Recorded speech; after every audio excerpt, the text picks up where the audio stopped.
नमस्कार दोस्तों, मैं डी.के. सानी और आप देख रहे हैं आपका अपना प्यारा सा यूट्यूब चैनल इंस्पायर 5.0। तो आज हम लोग शुरू करने वाले हैं ऑर्गेनिक, शुरू से एकदम कंप्लीट। पहले बेसिक टर्म को देखेंगे कि ऑर्गेनिक आया कहाँ से, ठीक है, ऑर्गेनिक शब्द का मतलब क्या होता है। उसके बाद हम लोग धीरे धीरे आगे बढ़ेंगे, क्योंकि बेसिक जब तक क्लियर नहीं होगा तब तक आपको ऑर्गेनिक समझ में थोड़ा सा कम आएगा। वैसे ऑर्गेनिक आज से समझ में आना एकदम स्टार्ट हो जाएगा, क्योंकि कहाँ से उठा रहे हैं हम, बेसिक से पूरा शुरू से ऑर्गेनिक हम स्टार्ट कर रहे हैं, ठीक है। क्लास 11th का है ये। तो ध्यान दीजिए, सबसे पहला चीज़ हम लोग समझते हैं कि ऑर्गेनिक है क्या। आखिर ऑर्गेनिक शब्द का मतलब क्या होता है ना। हम लोग का चैप्टर का कौन सा है, वो है ऑर्गेनिक। पहला सवाल है आपके सामने में कि what is organic chemistry. Organic chemistry हम लोग कहेंगे किसको, किससे कहते हैं, ठीक है। तो सबसे पहला वर्ड जो है यहाँ वो है the word organic. Organic word signifies life. मतलब ऑर्गेनिक शब्द का मतलब ही होता है क्या, लाइफ। लाइफ मतलब क्या, जिंदगी, जीवन। आया क्या समझ में, ठीक है। तो यहाँ ध्यान में रखेंगे ऑर्गेनिक शब्द का मतलब क्या होता है, लाइफ। अब ऐसा क्यों कहा गया, इन जनरल पुराने जमाने में therefore all substances which are obtained directly और इनडायरेक्टली फ्रॉम लिविंग ऑर्गेनिज्म। पहले का कहना था ऐसा, पहले पुराने जमाने में एंशिएंट टाइम में कहा जाता था कि ऑर्गेनिक कंपाउंड्स को जो है हम लोग क्या कर सकते हैं, केवल और केवल लिविंग ऑर्गेनिज्म से हम लोग क्या कर सकते हैं, उसको प्रिपेयर कर सकते हैं, बना सकते हैं, या फिर उसको निर्मित कर सकते हैं पुराने जमाने में, ठीक है। ऐसा कहा जाता था। और भी प्लांट, जैसे plants and animals were called organic compounds. मतलब वो ऐसा कंपाउंड जिसको हम लोग कहाँ से प्राप्त करते हैं, हम लोग लिविंग ऑर्गेनिज्म से। Living organism like plants and animals are called क्या, organic compound. And the branch of chemistry which deals with this compound were called organic chemistry. और इस कंपाउंड के बारे में जिस केमिस्ट्री में हम लोग पढ़ते हैं उस केमिस्ट्री को कहा जाता है ऑर्गेनिक केमिस्ट्री। फिर से समझें बात को, ऑर्गेनिक शब्द का मतलब क्या होता है, जीवन होता है, लाइफ होता है, ठीक है। और ऑर्गेनिक कंपाउंड का जो उत्पत्ति हुआ है, ऑर्गेनिक कंपाउंड का जो उत्पत्ति हुआ है वो लिविंग ऑर्गेनिज्म से हुआ है। लिविंग ऑर्गेनिज्म लाइक एनिमल्स या फिर प्लांट्स हो सकता है, ठीक है। और ये ऑर्गेनिक कंपाउंड का हम लोग जिस केमिस्ट्री में स्टडी करते हैं, जिस केमिस्ट्री में हम लोग अध्ययन करते हैं, उस केमिस्ट्री को क्या कहा जाता है, ऑर्गेनिक केमिस्ट्री कहा जाता है, ठीक है। यहां तक क्लियर हो गया। चलिए, ये तो था पुराना जमाना का बात। अब हम लोग का नए जमाने में क्या बोला, उसी को लिखे हुए हैं क्या, modern definition of organic chemistry. Organic chemistry का मॉडर्न डेफिनेशन मतलब आधुनिक, इसका परिभाषा क्या निकल करके आया आधुनिक अभी के जमाने में, ठीक है। तो उसको लिखते हैं हम लोग, organic chemistry is the chemistry of hydrocarbon. Hydrocarbon का मतलब होता है हाइड्रोजन एंड कार्बन। मतलब हाइड्रोजन और कार्बन जो कंबाइंड करके कंपाउंड्स का निर्माण करता है उसको बोलते हैं हम लोग हाइड्रोकार्बन बोलते हैं। Their derivatives in which covalently bonded carbon is an essential constituent. ये बहुत ज्यादा इंपॉर्टेंट है। मतलब ये कि वैसा ऑर्गेनिक कंपाउंड होगा जिसमें कौन कौन होगा, हाइड्रोजन और कार्बन प्रेजेंट होगा, उसको बोलेंगे हम लोग हाइड्रोकार्बन। लेकिन एक बात यहाँ जरूरी बात यह है कि ऑर्गेनिक कंपाउंड में इसेंशियल मतलब कार्बन होना जरूरी है। उसी को लिखा हुआ लास्ट पॉइंट क्या है, इसेंशियल कार्बन होना जरूरी है। कहाँ, ऑर्गेनिक कंपाउंड में। ऑर्गेनिक कंपाउंड में क्या जरूरी है, ऑर्गेनिक कंपाउंड में कार्बन इसेंशियली होना जरूरी है। इसेंशियली मतलब क्या, जरूरी, जरूर होना ही होना चाहिए। बिना कार्बन का ऑर्गेनिक कंपाउंड नहीं होगा, ठीक है। तो यहां से ध्यान में रखेंगे, कभी कभी सवाल वो पूछता है ऑब्जेक्टिव, नेक्स्ट हम लोग का ऑब्जेक्टिव है आगे नीचे, ठीक है। पहले थ्योरी पढ़ लेते हैं, उसके बाद कुछ ऑब्जेक्टिव को भी हम लोग देख लेंगे। यहाँ आप ध्यान में रखेंगे ऑर्गेनिक कंपाउंड के लिए इसेंशियल एलिमेंट कौन सा होना चाहिए, वो कार्बन होना चाहिए, ठीक है क्या। और अगर आपसे पूछेगा हाइड्रोकार्बन हम लोग किसको कहते हैं, हम लोग बोलेंगे क्या, कार्बन और हाइड्रोजन का जो मिश्रण होता है या फिर उससे जो कंपाउंड का फॉर्मेशन होता है, हाइड्रोजन और कार्बन से मिलकर के बना कंपाउंड्स को हम लोग क्या बोलते हैं, हाइड्रोकार्बन कहते हैं, ठीक है। यहां तक क्लियर हुआ। नेक्स्ट है हम लोग का सबसे पहला थ्योरी आया ऑर्गेनिक कंपाउंड को लेकर के, वो आया वाइटल फोर्स थ्योरी। सबसे पहले कौन सा थ्योरी आया यहाँ, पहले सबसे पहले ऑर्गेनिक कंपाउंड के लिए आया वाइटल फोर्स थ्योरी। इस वाइटल फोर्स थ्योरी को कहा जाता है हिंदी में जैविक बल सिद्धांत। क्या बोला जाता है इसको? जैविक बल सिद्धांत। सबसे पहला थ्योरी था ऑर्गेनिक कंपाउंड को लेकर के, कौन सा? Vital force theory. अब इस वाइटल फोर्स थ्योरी को देने वाला वैज्ञानिक कौन था? वो था वर्जिलियस। कौन था? वर्जिलियस था। और ये वर्जिलियस जो है अपना एक थ्योरी ये कब दिया था? 1815 ईस्वी में दिया था, जिसको हम लोग बोलते हैं क्या? Vital force theory. अब समझिए ये वाइटल फोर्स थ्योरी में कहा क्या बोला अपना थ्योरी में? वो बोला कि organic compound could be prepared only by living organism. मतलब ये कि ऑर्गेनिक कंपाउंड को हम लोग केवल और केवल जीवित प्राणी से हम लोग क्या कर सकते हैं? जीवित चीजों से हम लोग क्या कर सकते हैं? बना सकते हैं। ठीक है, under the influence of mysterious force, ठीक है, नॉन एज वाइटल फोर्स। ये क्या बोला? Mysterious force. मिस्टीरियस मतलब जिसको हम आपको क्लास में बताते थे राज की बात, जिसको पता नहीं हो, जिसके बारे में हम लोग को क्या राज मतलब छुपा हुआ रहता है, उसको बोला यहाँ बोला जाता है कि ये बोला कि प्रत्येक मॉलिक्यूल्स में जो होता है, प्रत्येक ऑर्गेनिक कंपाउंड में जो होता है क्या होता है, या फिर लिविंग ऑर्गेनिज्म में क्या होता है? एक मिस्टीरियस फोर्स पाया जाता है, अजूबा मिस्टीरियस फोर्स पाया जाता है। ठीक है, उसको हम लोग क्या बोलते हैं? उस फोर्स को नाम दे दिया वो वाइटल फोर्स। और इसी वाइटल फोर्स के आधार पर वो अपना थ्योरी का नाम रख दिया क्या? Vital force theory. फिर से समझे इसको। बर्जेलियस नामक वैज्ञानिक जो है एक थ्योरी अपना दिया था, कब? 1815 ईस्वी में, जिस थ्योरी का नाम पड़ा था क्या? Vital force theory. और अकॉर्डिंग टू दिस थ्योरी, मतलब इस थ्योरी के अनुसार, इस सिद्धांत के अनुसार, organic compound could be prepared only by living organism. ये बहुत इंपॉर्टेंट टॉपिक है, ये बहुत ज़्यादा इंपॉर्टेंट लाइन है, इसको आप ध्यान में रखेंगे कि ऑर्गेनिक कंपाउंड को हम लोग क्या चीज़ से बना सकते हैं? सिर्फ और सिर्फ लिविंग ऑर्गेनिज्म से हम लोग बना सकते हैं। ये किसका कहना था? ये कहना था वर्जिलियस साहब का। क्लियर है यहाँ तक? Under the influence of mysterious force, मतलब किसके कारण? वो एक इसमें वो बताया कि देखिए इसमें एक मिस्टीरियस फोर्स पाया जाता है, जिस फोर्स को हम लोग क्या बोलते हैं? वाइटल फोर्स बोलते हैं। ठीक है क्या? चलिए अगला क्या किया? इसी का एक स्टूडेंट था। कौन था? इसी का एक स्टूडेंट था जिसका नाम था वोलर। क्या नाम था? वोलर। ठीक है, वोलर वो जो हम लोग जाते हैं क्या बोलते हैं उसको? आटा जो पिसवाने जाते हैं वो वाला वोलर नहीं, यहाँ वोलर था कौन? बर्जिलियस का ही एक स्टूडेंट था। बर्जिलियस का स्टूडेंट क्या था? वो क्या कर रहा था कि इनऑर्गेनिक कंपाउंड का सिंथेसिस कर रहा था। मतलब यह कि इनऑर्गेनिक कंपाउंड का वो प्रिपरेशन कर रहा था। कहाँ? लैब में। लेकिन अचानक से जो है उसको प्राप्त हो गया एक ऑर्गेनिक कंपाउंड, जिस ऑर्गेनिक कंपाउंड का नाम है यूरिया। तो उसी को हम लोग लिखे हुए हैं क्या? The vital force theory receive a severe blow in 1828। ठीक है, व्हेन फ्रेडरिच वोलर, पूरा नाम क्या था वोलर का? Friedrich Wohler, German student of Berzelius, मतलब वर्जिलियस का कहाँ कौन सा? German student, synthesized typical organic compound. Typical organic compound कौन? Urea, by heating ammonium cyanate. और ये जो अमोनियम साइनेट है ये एक इनऑर्गेनिक कंपाउंड है। कौन सा कंपाउंड है ये? अमोनियम साइनेट एक इनऑर्गेनिक कंपाउंड है। ये क्या किया कि ये इनऑर्गेनिक कंपाउंड से क्या बना डाला?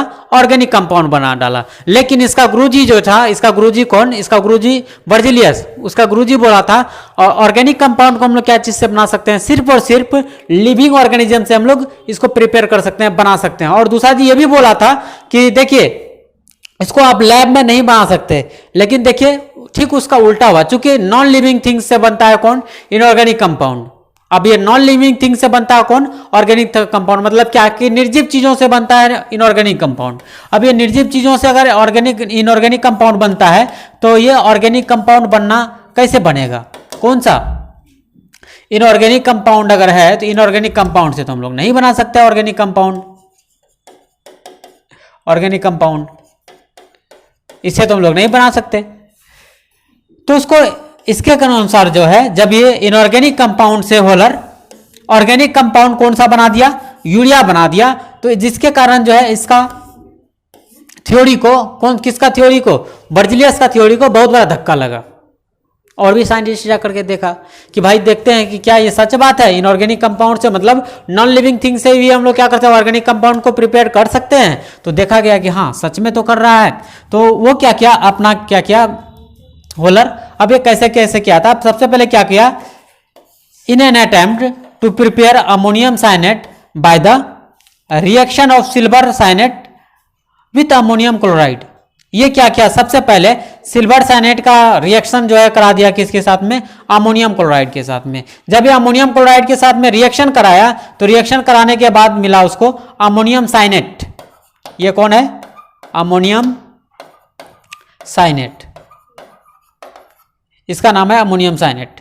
ठीक है, तो सबसे पहले क्या किया वो, जैसे वो सिल्वर साइनेट का अभिक्रिया कराया अमोनियम क्लोराइड के साथ में, तो उससे बना उसका क्या, अमोनियम साइनेट। अब इस अमोनियम साइनेट को जब ये हीट किया, हीट मतलब क्या, गर्म किया, गर्म जैसे क्या अचानक से उसको मिल गया यूरिया। यूरिया का आप सूत्र याद रखेंगे क्या, NH2CO NH2, बहुत ज्यादा इंपॉर्टेंट है। यहां से पहला सवाल आपसे पूछा जाएगा कि सबसे पहला ऑर्गेनिक कंपाउंड जो लैब में बनाया गया था वो कौन सा था, तो कहेंगे हम लोग यूरिया था, या फिर वो आपको नाम बोल दे ऑप्शन में, या तो आपको फॉर्मूला बोल दे। ठीक है, दूसरा सवाल आपसे यहां से पूछेगा कि यूरिया का जो है यूरिया का जो है प्रिपरेशन किसने किया था, तो वहां जवाब हम लोग क्या देंगे, वो होलर किया था। ठीक है, अब पूछेगा कि किससे किया था, तो हम लोग बोलेंगे अमोनियम क्लोराइड को, अमोनियम साइनेट को हीट करके, अमोनियम साइनेट को गर्म करके वो क्या किया, क्या प्राप्त किया था, यूरिया प्राप्त किया था। ठीक है, यहां तक क्लियर है। लेकिन कुछ बात और भी है, ठीक है, उसको ध्यान में दें।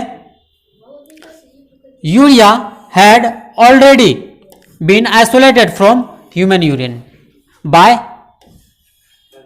रोले, कौन सा, रोले साइंटिस्ट का नाम है ये। पहले ही यूरिन से पहले क्या था, जब ये प्रैक्टिकली नहीं दे, मतलब लैब में नहीं बनाया जा सका था, तो पहले क्या था, कुछ ऑर्गेनिक कंपाउंड ऐसा था, जैसे एसिटिक एसिड ले लीजिए, फॉर्मिक एसिड ले लीजिए, और भी ले लीजिए, यूरिया ले लीजिए, सॉरी ये मीथेन ले लीजिए। इन लोगों को क्या किया जाता था कि जिस चीज से प्राप्त होता है, जिस सोर्स से प्राप्त होता है, जिस स्रोत से प्राप्त होता था, उसी सोर्स के आधार पर उसका नामांकन कर दिया जाता था पहले। लेकिन जब ये लैब में प्राप्त किया, उसी को लिखा हुआ है पहले, ये जो यूरिया पाया जाता है वो कहां पाया जाता है, ह्यूमन यूरिन में पाया जाता है। ह्यूमन यूरिन का मतलब क्या, ह्यूमन पेशाब में पाया जाता है। हम लोग क्या बोलते हैं उसको, पेशाब में बोलते हैं हिंदी में। मनुष्य के पेशाब में कौन सा क्या पाया जाता है, यूरिया पाया जाता है। ठीक है, पहले ही ये बताया जा चुका था, खोज हो चुका था कि मनुष्य के यूरिन में क्या पाया जाता है, यूरिया पाया जाता है। और ये कौन बताया था, वो बताया था रोले ने। कौन बताया था, वो रोले ने बताया था। ठीक है, यहां तक क्लियर है। चलिए आगे बढ़ते हैं हम लोग।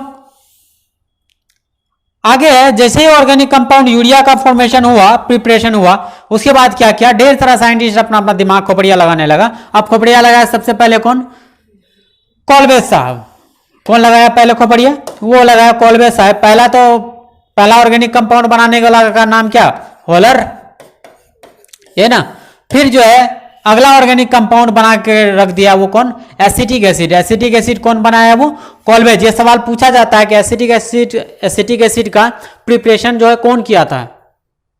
ठीक है, तो हम लोग क्या बोलेंगे उसको, एसिटिक एसिड का प्रिपरेशन कौन किया था, कॉल्बेज किया था। बट उसके बाद जो है नया साइंटिस्ट और भी डेवलप होते गया। अगला जो है बर्थलोट साहब क्या कर दिया, मीथेन का फॉर्मेशन कर दिया। कहां, लेबोरेटरी में। ठीक, आगे है हम लोग का वन टॉप और लीबेल। कौन कौन साइंटिस्ट, वन टॉप और Le Bel suggested a tetrahedral model of carbon. Carbon का जो है स्ट्रक्चर जो होता है वो टेट्राहेड्रल होता है। टेट्राहेड्रल आपको दिखाते हैं, ये कार्बन। ठीक है, ये जो मॉडल तैयार किया था, इसका स्ट्रक्चर, ठीक है, ये जो मॉडल तैयार किया था टेट्राहेड्रल मॉडल, वो कौन तैयार किया था इसका, इसको और अच्छा, इसको ऐसे अगर स्ट्रक्चर ड्रॉ करेंगे तो ऐसा आएगा, देखिए।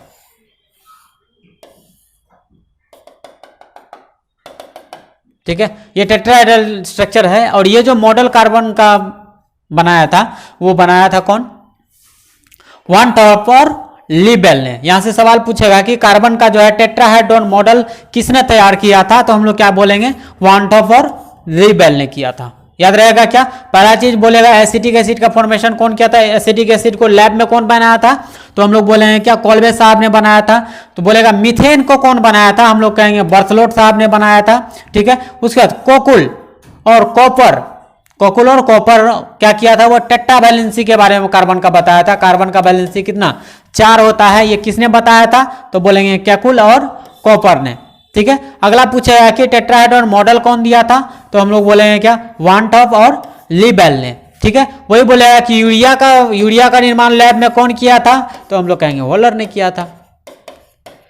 यहां से बेसिक सवाल इतना ही पूछा जाएगा आपसे। चलिए अब अगला हम लोग टॉपिक डिस्कस करते हैं कि organic chemistry as a separate branch. Organic chemistry is a separate branch, मतलब ऑर्गेनिक केमिस्ट्री का हम लोग एक सेपरेट ब्रांच क्यों पढ़ते हैं, और वो भी सिर्फ कार्बन के बारे में। ऐसा क्यों? हो सकता है हम लोग नाइट्रोजन के बारे में हम लोग एक सेपरेट ब्रांच पढ़ें, नाइट्रोजन का। हो सकता है फास्फोरस का हम लोग पढ़ें, और भी ढेर सारा 118 एलिमेंट है, और 118 एलिमेंट का हम लोग अलग अलग सेपरेट ब्रांच बना लें केमिस्ट्री का। पढ़ने में भी मजा आएगा, बहुत ज्यादा दिन तक केमिस्ट्री पढ़ेंगे, रात दिन केमिस्ट्री ही करते रहेंगे। ठीक है, तो देखते हैं हम लोग कि क्यों ऐसा, क्यों क्या जरूरत पड़ा जो कि हम लोग ऑर्गेनिक कंपाउंड को सेपरेट एक ब्रांच बना करके स्टडी करना पड़ा। तो पहला हम लोग का रीजन है, उसका रीजन क्या है, उसका कारण दिया है वो, because organic compound are very large in number. पहला रीजन है इसका कि ऑर्गेनिक कंपाउंड का हम लोग क्या करते हैं? सेपरेट ब्रांच बना करके ऑर्गेनिक केमिस्ट्री को पढ़ते हैं। ऐसा क्यों? तो पहला रीजन है कि ऑर्गेनिक कंपाउंड का क्या है, संख्या क्या है, काफी ज्यादा है। Number of organic compounds are more, है ना। उसके बाद है दूसरा पॉइंट है कि the behaviour of organic compound are quite different from this of organic compound. ठीक है, इनऑर्गेनिक कंपाउंड मतलब कि ऑर्गेनिक कंपाउंड का जो नेचर था, प्रकृति था, गुण था, प्रॉपर्टीज था, वो क्या था? बिहेव था, व्यवहार बोल सकते हैं उसको हिंदी में, है ना। व्यवहार जो था वो इनऑर्गेनिक कंपाउंड से क्या था? अलग था। किसका व्यवहार? ऑर्गेनिक कंपाउंड का। इसलिए हम लोग को क्या पढ़ना पड़ रहा है? पहला क्या कि organic compound are very large in number, मतलब ऑर्गेनिक कंपाउंड का जो संख्या है बहुत ज्यादा है, जिसके कारण हम लोग को क्या करना पड़ रहा है? ऑर्गेनिक केमिस्ट्री को सेपरेट ब्रांच बना करके, मतलब अलग करके पढ़ना पड़ रहा है। दूसरा है कि the behaviour of organic compound, मतलब ऑर्गेनिक कंपाउंड का जो बिहेवियर है, ऑर्गेनिक कंपाउंड का जो व्यवहार है, वो किसके जैसा है? वो इनऑर्गेनिक कंपाउंड से काफी ज्यादा अलग है, अलग थलग है पूरा, है ना। उसके बाद है अगला पॉइंट है हम लोग का कि organic compound are study systematically on the basis of functional group. अगला बिहेवियर है इसका, अगला रीजन है कि ऑर्गेनिक कंपाउंड को हम लोग जो है फंक्शनल ग्रुप के आधार पर हम लोग एक सिस्टमेटिक तरीका से हम लोग क्या कर सकते हैं? उसको पढ़ सकते हैं। ठीक है, अगला पॉइंट है हम लोग का, अंतिम पॉइंट है, वह organic compound shows immense diversity in their structure. मतलब ये क्या करता है? डिफरेंट टाइप का स्ट्रक्चर बना लेता है, जिसके कारण जो है ऑर्गेनिक कंपाउंड का संख्या और ज्यादा बढ़ गया है, जिसके कारण हम लोग क्या पढ़ते हैं? ऑर्गेनिक केमिस्ट्री को हम लोग क्या करते हैं? सेपरेट ब्रांच बना करके पढ़ते हैं। नेक्स्ट है हम लोग का reason for large number of organic compounds. अब ये तो आ गया कि नहीं, ऑर्गेनिक कंपाउंड का संख्या जो है ज्यादा होने के कारण हम लोग ऑर्गेनिक केमिस्ट्री को सेपरेट ब्रांच बना करके पढ़ते हैं। तो पहला यहाँ और एक सवाल उठ करके आता है कि रीजन दीजिए कि ऑर्गेनिक कंपाउंड का संख्या इतना ज्यादा है, क्यों? मतलब एक reason for large number of organic compound, मतलब रीजन दीजिए कि ऑर्गेनिक कंपाउंड का संख्या इतना ज्यादा क्यों होगा, क्यों है इतना ज्यादा। तो उसका रीजन है पहला कैटेनेशन। पहला वो रीजन क्या दे रहे हैं? कैटेनेशन दे रहे हैं। कैटेनेशन का मतलब क्या होता है? ठीक है, the ability of an atom to bond with atom of its own kinds to form a chain is called its catenation properties. मतलब ये समझ में नहीं आया होगा आपको। इसका कहने का मतलब ये है कि कैटेनेशन प्रॉपर्टी शो करता है कौन? कार्बन। कार्बन कौन सा प्रॉपर्टी शो करता है? पहला कैटेनेशन प्रॉपर्टी शो करता है। इसको कहते हैं हम लोग हिंदी में श्रृंखलन गुण। क्या बोलते हैं इसको? श्रृंखलन गुण बोलते हैं। ठीक है, श्रृंखलन गुण बोलते हैं कि ये क्या करता है? पहला गुण श्रृंखलन गुण प्रदर्शित करता है। श्रृंखलन गुण कहने का मतलब क्या है कि कार्बन में एक प्रॉपर्टीज पाया जाता है, कार्बन में एक गुण पाया जाता है जो खुद के साथ में, अपने के साथ में, मतलब कार्बन कार्बन के साथ में, कार्बन के साथ में, कार्बन कार्बन के साथ में जुड़ करके एक बहुत लंबा बड़ा चेन बना सकता है। ये किसका टैलेंट था, किसका प्रॉपर्टीज है, ये कार्बन का है। अब ये लंबा चेन बनाने के कारण जो है, पहला कहानी ये क्या बोला कि लंबा चेन बनाने के कारण जो है, एक दूसरे से अपने आप में जुड़ने के कारण जो है ऑर्गेनिक कंपाउंड का संख्या इतना ज्यादा है। बोला कि कैसे, बताइए जरा सा, है ना। पहला स्टार पॉइंट में हम लोग लिखेंगे कि carbon atom can form chain as a small 2 और 3 atoms long to as big as 1000 of atom long. मतलब ये कि ये जो ऑर्गेनिक कंपाउंड है, ऑर्गेनिक कंपाउंड में कौन पाया जाता है, इसेंशियली कार्बन पाया जाता है। अब ये कार्बन जो है अपने में जुड़ कर करके ढेर सारा बड़ा लंबा चेन, छोटा चेन या फिर बड़ा 2 कार्बन का चेन, 3 कार्बन का चेन, 4 कार्बन का चेन, 6 कार्बन का चेन, 10 का चेन, 20 का चेन, 100 का चेन, 1000 का चेन, लाखों का चेन क्या करता है, लाखों कार्बन एक साथ एक लाइन में जुड़ करके एक लंबी श्रृंखला का क्या कर सकता है, ये निर्माण कर सकता है।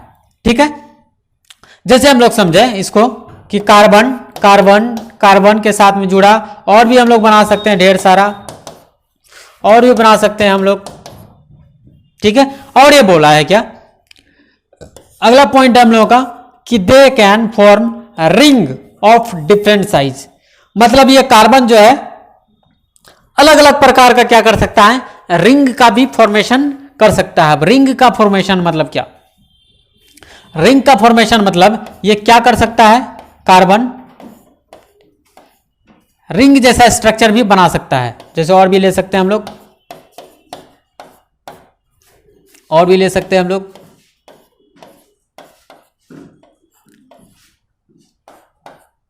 ऐसा। ठीक है, रिंग जैसा स्ट्रक्चर भी, और डिफरेंट डिफरेंट साइज में ये रिंग लाइक स्ट्रक्चर ये क्या कर सकता है, फॉर्म कर सकता है, मतलब बना सकता है ये। उसके बाद है द रिंग में इंक्लूड 1 और more atom of other element. मतलब ये इस रिंग में जो है एक या एक से अधिक अदर एटम भी प्रेजेंट हो सकता है। अदर एटम प्रेजेंट होने का मतलब क्या है कि ये तो अभी कार्बन कार्बन के बीच ही बना रहा है, लेकिन अदर एलिमेंट मतलब ऑक्सीजन, नाइट्रोजन भी कभी कभी प्रेजेंट रह सकता है। जैसे हम लोग एग्जाम्पल में बना सकते हैं, एग्जाम्पल में हम लोग बना सकते हैं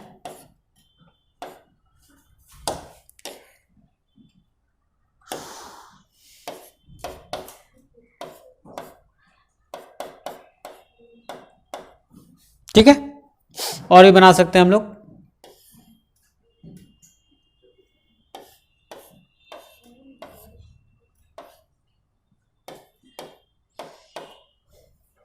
ठीक है, ढेर सारा अदर एलिमेंट भी इसमें क्या हो सकता है, प्रेजेंट रह सकता है। नाइट्रोजन भी ले सकते हैं हम लोग, जैसे एग्जांपल में बनाए।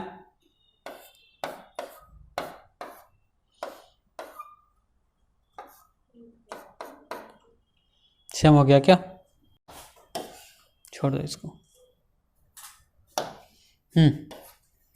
मतलब ये कि अदर एलिमेंट भी आकर के इससे क्या हो सकता है, इसमें जुड़ करके इस रिंग वाले, हाँ लेकिन ध्यान रखेंगे कि स्ट्रेट चेन में अदर एलिमेंट नहीं आएगा। अदर एलिमेंट किस में आएगा, अदर एलिमेंट किस में आएगा, रिंग स्ट्रक्चर में।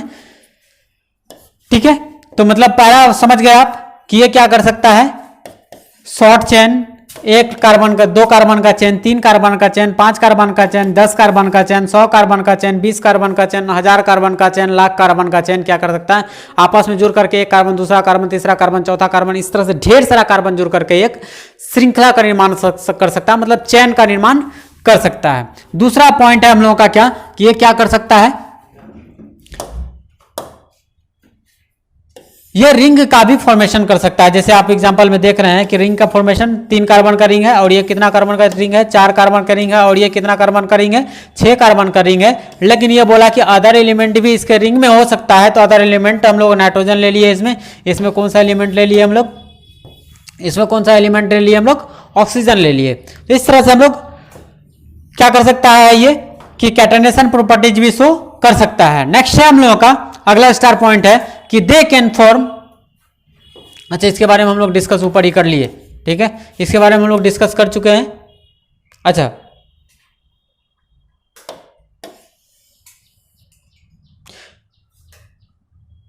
चलिए अगला पॉइंट हम लोग देख लेते हैं।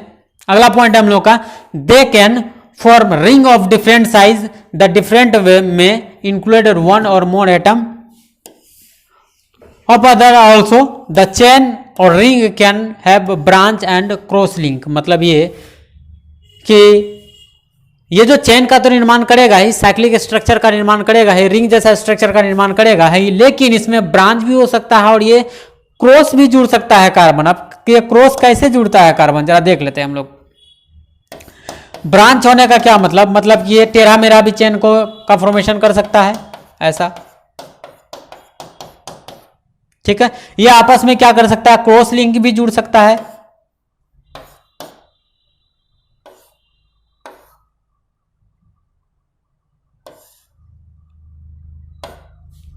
ऐसा ऐसा, ठीक है। और भी हम लोग ले सकते हैं,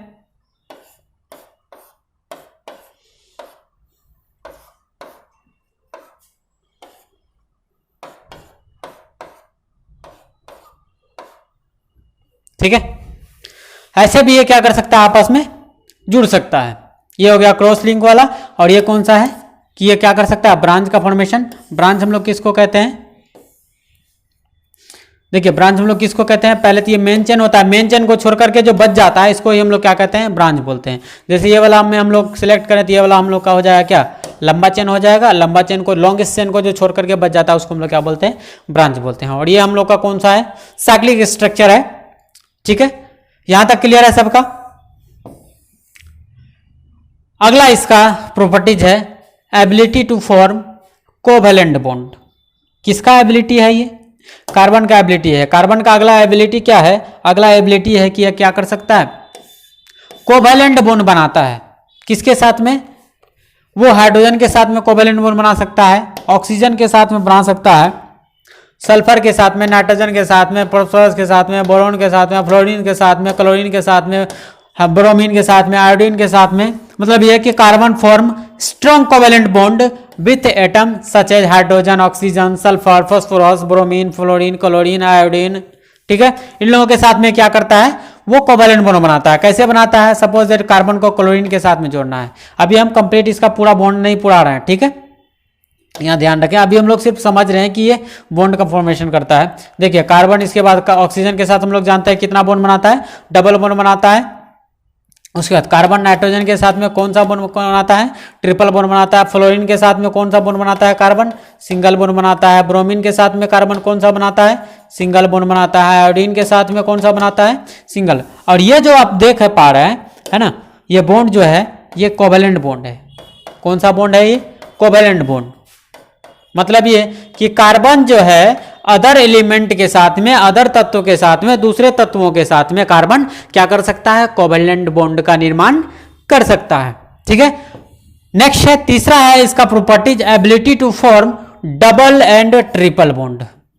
इसके पास में टैलेंट ऐसा था कि सिंगल बॉन्ड भी बना सकता था, डबल बॉन्ड भी बना सकता था, ट्रिपल बॉन्ड भी बना सकता था अदर एलिमेंट के साथ में। सच है जैसे हम लोग नाइट्रोजन, ऑक्सीजन और क्या लिए हुए हैं, सल्फर लिए हुए हैं, ठीक है। Carbon form double and triple bond with carbon atom and other atom. मतलब ये कार्बन कार्बन के बीच में ये क्या कर सकता है, सिंगल बॉन्ड का फॉर्मेशन कर सकता है, डबल बॉन्ड का फॉर्मेशन कर सकता है, ट्रिपल बॉन्ड का फॉर्मेशन कर सकता है। और ये अदर एलिमेंट के साथ में भी ऐसा कर सकता है, सिंगल बॉन्ड, डबल बॉन्ड या फिर ट्रिपल बॉन्ड बना सकता है। जैसे हम लोग एग्जांपल लें, क्लोरीन के साथ में सिंगल बॉन्ड बनाएगा, ऊपर जैसा देखिए ऑक्सीजन के साथ में ये कौन सा बनाएगा, डबल बॉन्ड बनाएगा। और नाइट्रोजन आ जाएगा तो बेचारा ये किसके साथ कितना बना लेगा, ट्रिपल बना लेगा, ठीक है। मतलब ये कि ये खुद के साथ तो single bond, double bond, triple bond बनाता ही है, लेकिन अदर एलिमेंट के साथ में भी, अदर तत्वों के साथ में भी ये क्या करता है, single bond, double bond, triple bond का फॉर्मेशन करता है। तो ये इसका कौन सा है, तीसरा प्रॉपर्टीज है।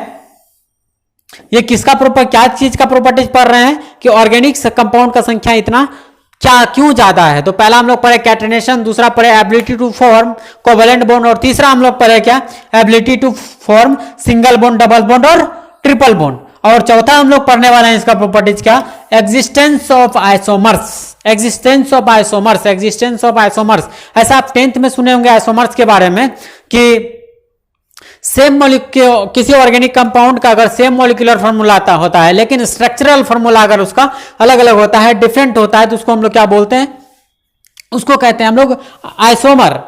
क्या बोलते हैं उसको? आइसोमर। और ये जो फेनोमेनन होता है, ये जो घटना होता है, इसको हम लोग क्या बोलते हैं? आइसोमेरिज्म का कहते हैं। फिर से सुने बात को, अगर मॉलिक्यूलर फॉर्मूला सेम है और स्ट्रक्चरल फॉर्मूला अगर अलग अलग है या फिर स्पेस में उसका अरेंजमेंट अलग अलग है मॉलिक्यूल्स का या फिर एटम्स का, तो वैसे को कहा जाता है, हम लोग उसको बोलते हैं, उस स्ट्रक्चर को कहते हैं हम लोग आइसोमर्स। और ये जो फेनोमेनन होता है एक ही मॉलिक्यूलर फॉर्मूला का डिफरेंट डिफरेंट स्ट्रक्चर, उसको हम लोग कहते हैं क्या? आइसोमेरिज्म। ठीक है, यहां से क्लियर हुआ क्या?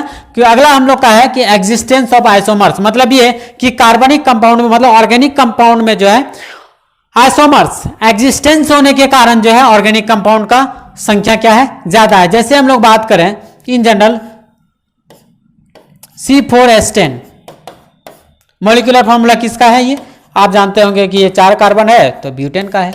ठीक है, लेकिन जब हम लोग इसका स्ट्रक्चर ड्रॉ करेंगे तो देखिए कितना स्ट्रक्चर ड्रॉ कर सकते हैं। पहला स्ट्रक्चर इसका ड्रॉ कर सकते हैं CH3 CH2 CH2 CH3, पहला स्ट्रक्चर। दूसरा स्ट्रक्चर हम लोग ड्रॉ कर सकते हैं CH3 CH CH3 CH3। मतलब देखिए आप इसमें देख लीजिए या फिर इसमें देख लीजिए, दोनों में नंबर ऑफ कार्बन क्या ज्यादा या कम? दोनों में आप गिनेंगे तो number of hydrogen, number of carbon और नंबर ऑफ हाइड्रोजन क्या होगा? दोनों में सेम होगा। Carbon number of carbon and hydrogen are same दोनों में। ठीक है, मतलब यह कि दोनों का मॉलिक्यूलर फॉर्मूला क्या होगा? सेम होगा। कौन? C4H10। तो इसका देखिए हम लोग कितना स्ट्रक्चर को ड्रॉ कर सकते हैं? 2 स्ट्रक्चर को ड्रॉ कर सकते हैं। और स्ट्रक्चर ड्रॉ कर सकते हैं क्या? नहीं कर सकते, इसका ड्रॉ करेंगे। ठीक है, और दूसरा एग्जांपल देखते हैं C5H12, इसको बोलते हैं हम लोग क्या? पेंटेन। क्या बोलते हैं इसको? पेंटेन बोलते हैं। देखते हैं इसको हम लोग कितना है, इसका हम लोग कितना स्ट्रक्चर ड्रॉ कर सकते हैं। और जितना स्ट्रक्चर हम लोग ड्रॉ कर पाएंगे इसी को बोलते हैं हम लोग क्या? आइसोमर। क्या बोलते हैं इसी को? आइसोमर। और ये जो फेनोमेनन होता है एक ही फॉर्मूला, एक ही मॉलिक्यूलर फॉर्मूला का क्या डिफरेंट डिफरेंट टाइप का स्ट्रक्चर, जितना टाइप का स्ट्रक्चर बनता है उसको हम लोग क्या कहते हैं? आइसोमर कहते हैं। मतलब ये अगर पूछेगा आपसे कि C4H10 का बताइए कितना आइसोमर बनेगा, तो हम लोग कहेंगे क्या? 2 आइसोमर बनेगा। ठीक है, लेकिन ध्यान दें यहां बोलेगा C5H12 मतलब पेंटेन का बताइए कितना आइसोमर बनेगा, तो हम लोग क्या करेंगे? स्ट्रक्चर इसका ड्रॉ कर लेंगे। स्ट्रक्चर ड्रॉ करेंगे तो ऐसा मिल जाएगा CH3 CH2 CH2 CH2 CH3, पहला स्ट्रक्चर। दूसरा स्ट्रक्चर इसका ड्रॉ करेंगे तो देखिए ध्यान दीजिए, इसको ऐसा भी लिख सकते हैं CH3 CH CH3 CH2 CH3। Same देखिए मॉलिक्यूलर फॉर्मूला, ये वाला मॉलिक्यूलर फॉर्मूला, ये वाला मॉलिक्यूलर फॉर्मूला दोनों सेम है। और भी हम लोग तीसरा ड्रॉ करते हैं, हम लोग इसका तीसरा स्ट्रक्चर ड्रॉ करते हैं CH3 CH3 CH3 और CH3, ये है क्या? देखिए, और इसका ज्यादा स्ट्रक्चर हम लोग ड्रॉ नहीं कर सकते। तो अगर पूछेगा कि इसका आइसोमर बताइए कितना होगा, इसका आइसोमर हम लोग क्या कहेंगे? 1 2 और कितना? 3। ठीक है, C4H10 का बोलेगा तो हम लोग क्या कहेंगे? उसका 2 बनेगा आइसोमर। लेकिन इसका पूछेगा तो हम लोग क्या बोलेंगे? कितना स्ट्रक्चरल आइसोमर बनेगा? इसका स्ट्रक्चरल आइसोमर बनेगा 3। लेकिन आपसे देखिए सवाल ऑब्जेक्टिव में आएगा, पूछेगा कि बताइए C3H8 का बताइए कितना आइसोमर बनेगा? कितना आइसोमर बनेगा? तो हम लोग क्या करेंगे? स्ट्रक्चर ड्रॉ करेंगे CH3 CH2 और CH3। अब देखिए इसको हम लोग कैसे लिखें? इसको और भी स्ट्रक्चर ड्रॉ कर सकते हैं क्या? नहीं कर सकते। मतलब इसका आइसोमर कितना होगा? आइसोमर इसका 1 होगा। लेकिन इसका आइसोमर पूछेगा तो क्या बोलेंगे हम लोग? C5H10 का 3 आइसोमर होगा। ऊपर वाले C4H10 का पूछेगा तो कितना आइसोमर बोलेंगे? 2 आइसोमर। मतलब ये कि एक ही मॉलिक्यूलर फॉर्मूला का ढेर सारा स्ट्रक्चर बन रहा था। ढेर सारा स्ट्रक्चर बनने के कारण जो है बहुत सारा ऑर्गेनिक कंपाउंड बन जा रहा था। बहुत सारा ऑर्गेनिक कंपाउंड बनने के कारण हम लोग कह दिए कि नहीं, इसको जो है ढेर सारा ऑर्गेनिक कंपाउंड, और इस ऑर्गेनिक कंपाउंड के बारे में हम लोग को अलग से एक सेपरेट ब्रांच बनाना पड़ेगा। ठीक है, नेक्स्ट है हम लोग का अगला इसका प्रॉपर्टीज। अगला प्रॉपर्टीज है, लास्ट इसका प्रॉपर्टीज है क्या? Tetravalency of carbon. कार्बन का अगला हम लोग का है क्या कि कार्बन कौन सा कितना वैलेंसी शो करता है? कार्बन शो करता है 4 वैलेंसी। वैलेंसी कितना शो करता है? ये 4 वैलेंसी शो करता है। जैसे हम लोग कैसे हम लोग को समझ में आएगा कि कार्बन ये 4 वैलेंसी शो करता है? तो हम लोग कार्बन का इलेक्ट्रॉनिक कॉन्फ़िगरेशन जानते हैं क्या लिखेंगे इसका कार्बन, इसका इलेक्ट्रॉन कितना 6, इसको लिखेंगे 1s2 2s2 और 2p2,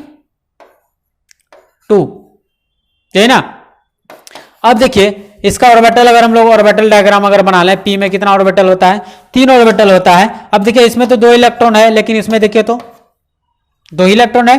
अब देखिए ध्यान देने वाली बात, अभी अगर 2 हाइड्रोजन इससे अगर हम लोग अटैच कर दें, मतलब 2 ही ऑर्बिटल हाफ फील्ड है, 2 हाफ फील्ड है, तो हम लोग कितना हाइड्रोजन को ऐड कर सकते हैं, इससे 2 हाइड्रोजन को ऐड कर सकते हैं। लेकिन जरा देखिए क्या इसके पास में 2 हाइड्रोजन अगर एक इलेक्ट्रॉन अगर शेयर कर दे, इसके पास में कितना इलेक्ट्रॉन, 4 ही इलेक्ट्रॉन हो पाएगा। तो क्या ये स्टेबल हो पाएगा? ये स्टेबल तो नहीं हो पाएगा। ये ग्राउंड स्टेट इसका कॉन्फ़िगरेशन है। कौन सा है? Ground state configuration. तो क्या करते हैं इसको हम लोग, इसका 2s का इलेक्ट्रॉन को एक को हम लोग क्या करते हैं, हायर ऑर्बिट में लेकर के जाते हैं, मतलब एक्साइटेड स्टेट में भेजते हैं। एक्साइटेड स्टेट का हम लोग कॉन्फ़िगरेशन लिखेंगे तो क्या लिखेंगे, इसका लिखेंगे हम लोग कार्बन 6, इसका लिखेंगे 1s2 2s2 सॉरी 2s कितना हो जाएगा 1, एक इलेक्ट्रॉन हम लोग कहाँ भेज रहे हैं, बाहरी कक्षा में आउटर मोस्ट ऑर्बिट में भेज रहे हैं, तो क्या हो जाएगा 2p3। अब देखिए इसका ऑर्बिटल डायग्राम बनाएंगे तो क्या, इसमें एक इलेक्ट्रॉन, इसमें p में कितना, एक इलेक्ट्रॉन। अब देखिए एक हाइड्रोजन कहाँ जुड़ सकता है, यहाँ जुड़ सकता है, एक हाइड्रोजन कहाँ जुड़ सकता है, यहाँ जुड़ सकता है, एक हाइड्रोजन कहाँ जुड़ सकता है, यहाँ, और एक हाइड्रोजन कहाँ जुड़ सकता है, 4 हाइड्रोजन जुड़ेगा, और 4 हाइड्रोजन जुड़ेगा, और 4 कितना हो जाएगा, आउटर मोस्ट ऑर्बिट में कितना 8 इलेक्ट्रॉन हो जाएगा। लेकिन इस कंडीशन में देखिए तो आउटर मोस्ट ऑर्बिट में कितना इलेक्ट्रॉन, आउटर मोस्ट ऑर्बिट में इलेक्ट्रॉन का संख्या 2 2 4 और 2 हाइड्रोजन जुड़ रहा था। 2 इलेक्ट्रॉन कौन कर रहा था, हाइड्रोजन शेयर कर रहा था, तो कितना हो रहा था, 6 ही इलेक्ट्रॉन हो रहा था, जिसके कारण ये क्या था, अनस्टेबल था। लेकिन जब ये एक्साइटेड स्टेट में गया तो अब ये क्या हो गया, स्टेबल कॉन्फ़िगरेशन हो गया।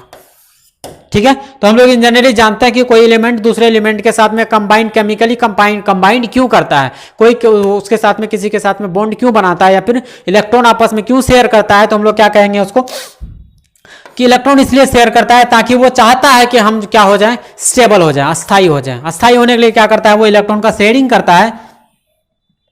यहां तक हुआ क्लियर क्या?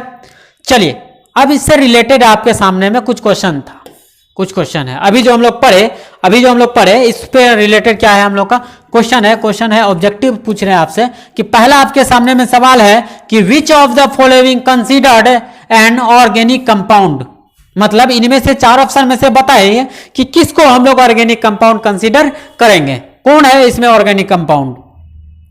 तो पहला हम लोग देखते हैं NH2। तो इस क्वेश्चन को बनाएंगे कैसे, हम क्या पढ़े हैं, मॉडर्न डेफिनेशन हम लोग पढ़े हैं ऑर्गेनिक कंपाउंड का कि कार्बनिक कंपाउंड में, ऑर्गेनिक कंपाउंड में जो है कार्बन रहना इसेंशियल है। इसेंशियल मतलब जरूरी है, जब तक कार्बन नहीं होगा तो वो ऑर्गेनिक कंपाउंड नहीं होगा।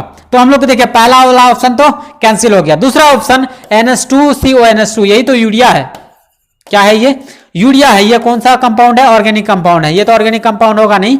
लेकिन Na2CO3 सोडियम कार्बोनेट हम लोग जानते हैं ये कौन सा कंपाउंड है, इनऑर्गेनिक कंपाउंड है। क्योंकि अब ये बात आ रहा होगा कि सर इसके पास भी तो कार्बन है, तो ये ऑर्गेनिक कंपाउंड क्यों नहीं, क्योंकि ये जो है कहां से मिलता है, मिनरल से मिलती है। ये कौन है, मिनरल, सॉल्ट है। तो क्या इसको हम लोग ऑर्गेनिक कंपाउंड हम लोग कंसिडर कर लें, नहीं ना। तो इसके ये कौन सा हो जाएगा, यूरिया क्या हो जाएगा। सेकंड ऑप्शन क्या हो जाएगा हम लोगों का, सेकंड ऑप्शन सही हो जाएगा। पहला question which of the following is considered N organic compound, तो हम लोग क्या बोलेंगे, यूरिया। NH2CO NH2 जो है हम लोग का सही आंसर होगा। दूसरा है हम लोग के पास में, दूसरा है the first organic compound that was prepared in laboratory from an inorganic compound is, मतलब पहला ऑर्गेनिक कंपाउंड का नाम आप बताइए जो इनऑर्गेनिक कंपाउंड से बना लिया गया था। कौन सा बोला है कि पहला ऑर्गेनिक कंपाउंड का नाम बताइए जो इनऑर्गेनिक कंपाउंड से बनाया गया था। तो हम लोग जानते हैं वो इनऑर्गेनिक कंपाउंड से जो सबसे पहला ऑर्गेनिक कंपाउंड इनऑर्गेनिक कंपाउंड से जो बनाया गया था वो था कौन, यूरिया था। क्या ऐसा ही पढ़े अभी हम लोग। चलिए नेक्स्ट है हम लोग का,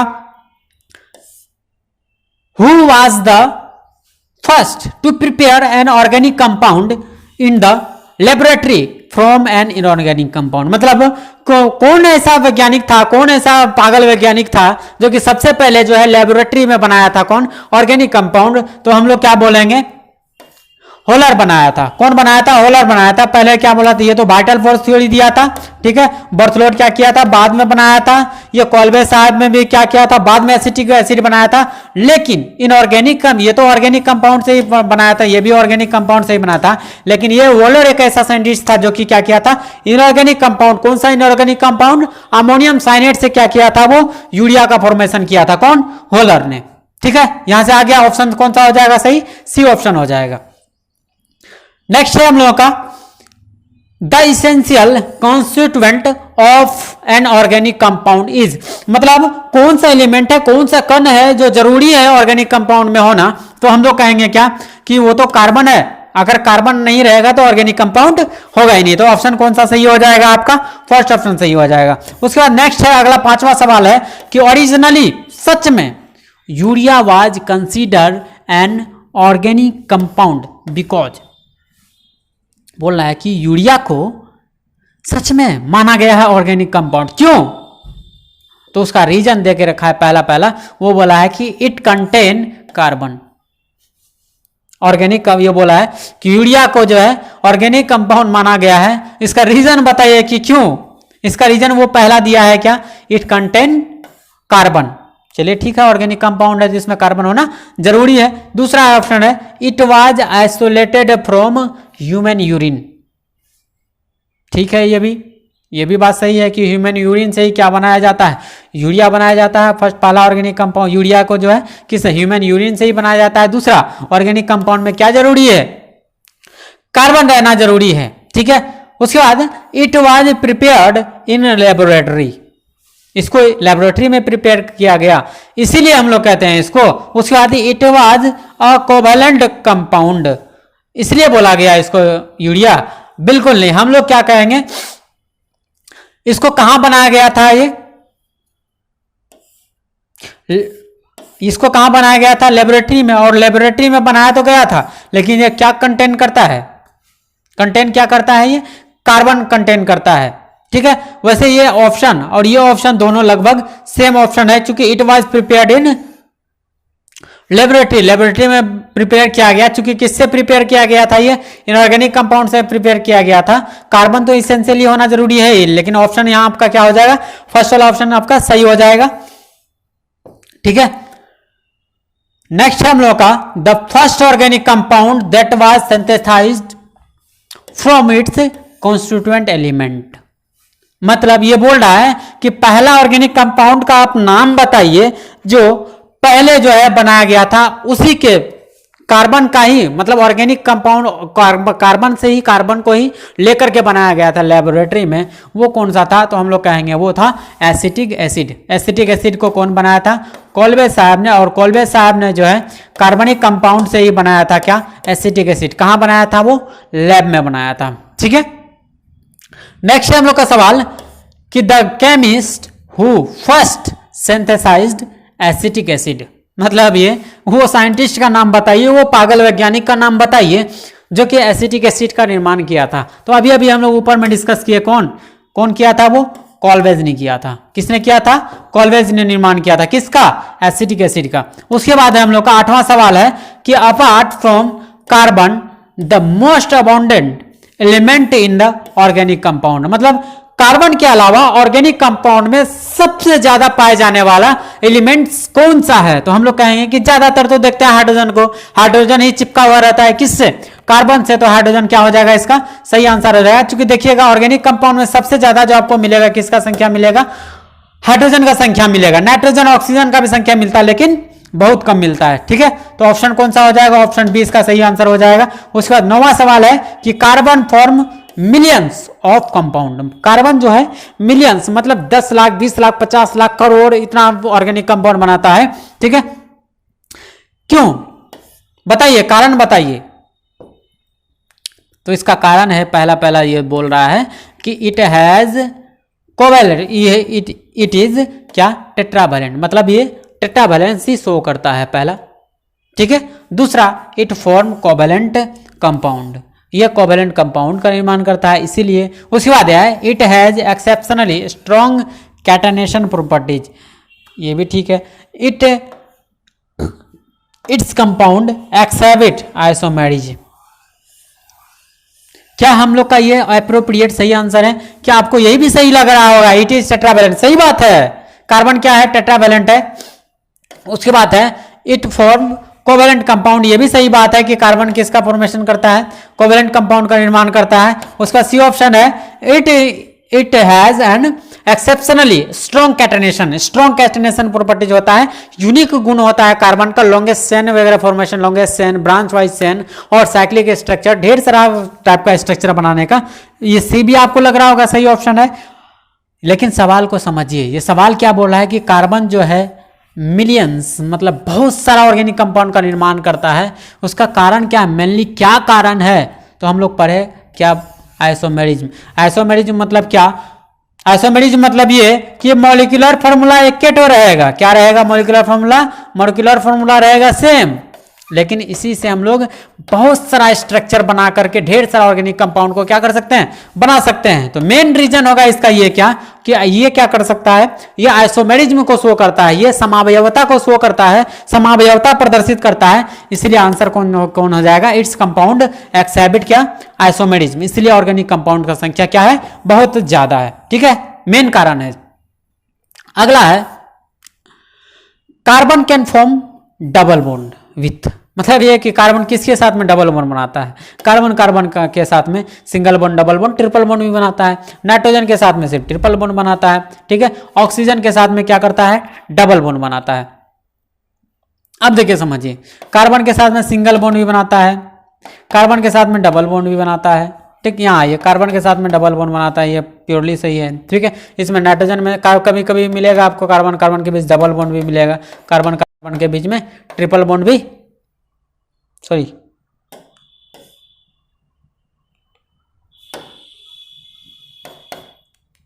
कार्बन नाइट्रोजन के बीच में क्या बनता है?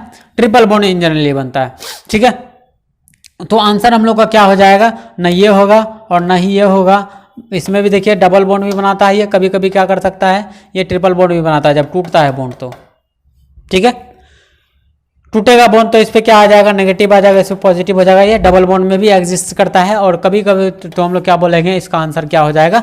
ऑल ऑफ दीज, मतलब ये तीनों के साथ में, कार्बन के साथ में भी, ऑक्सीजन के साथ में भी और नाइट्रोजन के भी साथ में क्या करता है? नाइट्रोजन के भी साथ में क्या करता है? ये कार्बन डबल बॉन्ड का फॉर्मेशन करता है। ठीक है, तो ऑप्शन ये वाला ये भी सही है, ये भी सही है, ये भी सही है। यहाँ तो ऑल ऑफ दीज दिया हुआ है तो हम लोग क्या बोलेंगे? वो भी सही है। ठीक है, तीनों ऑप्शन सही है तो हम लोग बोलेंगे ऑल ऑफ दीज, इसका सब आंसर सही है। उसके बाद नेक्स्ट है हम लोग का different compound having the same molecular mass formula are called, मतलब कि डिफरेंट कंपाउंड अलग अगर अलग अलग क्या है? कंपाउंड है और मॉलिक्यूलर मास उसका क्या है? सेम है, तो उसको हम लोग क्या कहते हैं? उसको कहते हैं हम लोग होमोमर्स, आइसोमर्स, टेलोमर्स, आइसोबर्स। क्या है क्वेश्चन समझिए फिर से? Different compound having the same molecular formula. तो अभी हम लोग पढ़े कि मॉलिक्यूलर फार्मूला अगर सेम, मॉलिक्यूलर फार्मूला अगर सेम और स्ट्रक्चर अलग अलग है, कंपाउंड अगर अलग अलग है, तो उसको क्या बोलते हैं हम लोग? आइसोमर्स कहते हैं। क्या बोलते हैं उसको हम लोग? आइसोमर्स कहते हैं। 12वां सवाल है कि carbon can form triple bond with, carbon किसके साथ में ट्रिपल बॉन्ड बनाता है? अब देखिए इसके साथ में कार्बन ऑक्सीजन के साथ में डबल बॉन्ड बनाता है, कार्बन कार्बन के साथ में क्या कर सकता है? सिंगल बॉन्ड बनाता है। कार्बन कार्बन के साथ में क्या? सिंगल बॉन्ड भी बनाता है, कार्बन कार्बन के साथ में डबल बॉन्ड भी बनाता है, कार्बन कार्बन के साथ में ट्रिपल बॉन्ड बनाता है। ठीक है, और ये कार्बन नाइट्रोजन भी दिया है। अच्छा, यहाँ डबल हो गया है इसको। ठीक है, इसको काट लेंगे। ये बोला है कार्बन एंड नाइट्रोजन के बीच में, कार्बन नाइट्रोजन के बीच में, कार्बन कार्बन के बीच में क्या कर सकता है? ट्रिपल बॉन्ड बना सकता है। कार्बन नाइट्रोजन के बीच में भी क्या कर सकता है? ये ट्रिपल बॉन्ड बना सकता है। इसका तीसरा और चौथा ऑप्शन पता नहीं किधर भाग गया है। ठीक है, चलिए तीसरा ऑप्शन लिख देते हैं हम।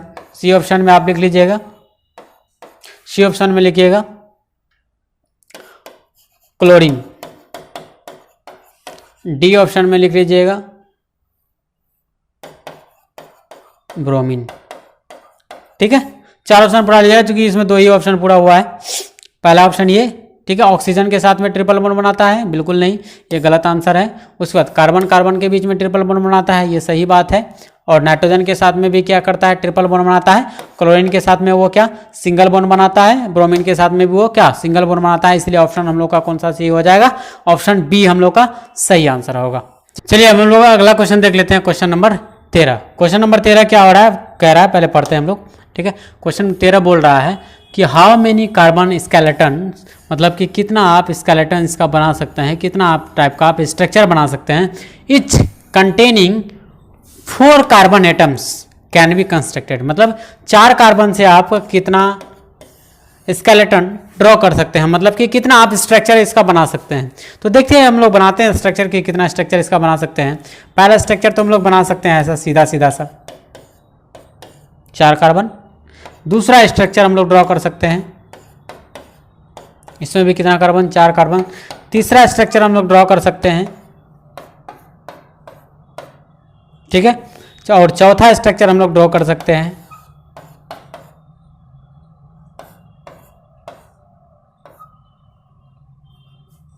ऐसा। तो मतलब नंबर ऑफ स्ट्रक्चर आप कितना ड्रॉ कर सकते हैं, इसमें 4 ड्रॉ कर सकते हैं, ठीक है। नंबर ऑफ स्केलेटन आप कितना बना सकते हैं, 4 कार्बन का 4 बना सकते हैं, किसमें, 4 कार्बन को लेकर के। तो हम लोग का आंसर कौन सा हो जाएगा, आंसर हो जाएगा आपका ऑप्शन नंबर बी, ठीक है। नेक्स्ट है हम लोग का 14 नंबर है, compounds that contain carbon and hydrogen, मतलब वह कंपाउंड जो जिसमें कार्बन और हाइड्रोजन उपस्थित रहता है, उसको हम लोग क्या कहते हैं, उसको क्या कार्बिन कहते हैं, उसको क्या हम लोग कार्बोहाइड्रेट कहते हैं, क्या उसको हम लोग एल्केन कहते हैं, उसको क्या कहते हैं, हाइड्रोकार्बन।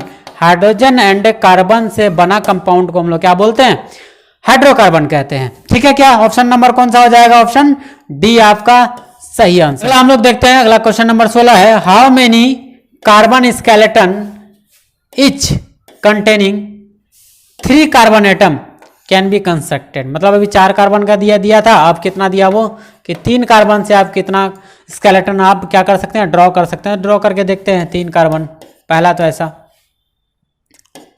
दूसरा हम लोग ड्रॉ करें तो ऐसा, ठीक है। और ड्रॉ कर सकते हैं क्या हम लोग, और तो हम लोग ड्रॉ नहीं कर सकते, ठीक है।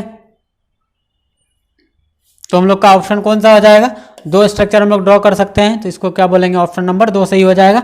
उसके बाद है which of the following are organic molecules, मतलब इनमें से कौन जो है ऑर्गेनिक मॉलिक्यूल्स है, क्या प्रोटीन है, न्यूक्लिक एसिड है, एंजाइम है, ऑल ऑफ दीज है। तो यहाँ जो है और प्रोटीन भी जो है वो ऑर्गेनिक कंपाउंड ही होता है, न्यूक्लिक एसिड भी जो है वो भी ऑर्गेनिक कंपाउंड होता है, एंजाइम भी जो होता है वो भी ऑर्गेनिक कंपाउंड होता है, मतलब ऑप्शन डी इसका क्या हो जाएगा, सही हो जाएगा, ऑल ऑफ एबव। ये हम लोग पढ़ेंगे ऑर्गेनिक में ही, हम लोग का चैप्टर है पॉलीमर्स, बायोमॉलिक्यूल्स, है ना, केमिस्ट्री इन डेली लाइफ, उसमें हम लोग का ये क्लियर हो जाएगा पूरा, ये ऑल ऑफ दिस क्यों हुआ। नेक्स्ट है हम लोगों का 18वां अंतिम क्वेश्चन है कि विच of the following element has the strongest catenation ability, मतलब इस ऑप्शन में 4 ऑप्शन में बताइए कि किस में जो है श्रृंखलन गुण सबसे ज्यादा है, कैटेनेशन प्रॉपर्टी सबसे ज्यादा है, मतलब ये कि चेन बनाने का गुण जो है सबसे ज्यादा किस में है, क्या सिलिकॉन में है, क्या सल्फर में है, क्या कार्बन में है, क्या फास्फोरस में है। तो हम लोग कहेंगे कार्बन में है, क्योंकि अभी अभी तो हम लोग पढ़े कि कैटेनेशन प्रॉपर्टीज के कारण ये जो है ऑर्गेनिक कंपाउंड का संख्या क्या है, बहुत ज्यादा है, इसलिए ऑप्शन नंबर कौन सा हो जाएगा, सी हो जाएगा। अगर आपको यहां तक किसी भी टॉपिक में या फिर किसी भी क्वेश्चन में अगर डाउट लगता है कि नहीं समझ में नहीं आया, तो कमेंट बॉक्स में जरूर बताएं। और अगर आप इस वीडियो पर नए हैं तो आप इस चैनल को क्या करें, सब्सक्राइब कर लें, और लाइक तो जरूर बनता है, लाइक कर दें, और अपने दोस्तों के साथ में शेयर भी अवश्य कर दें। आज हम लोग यहीं तक रखते हैं, मिलते हैं हम लोग नेक्स्ट वीडियो में। Thank you.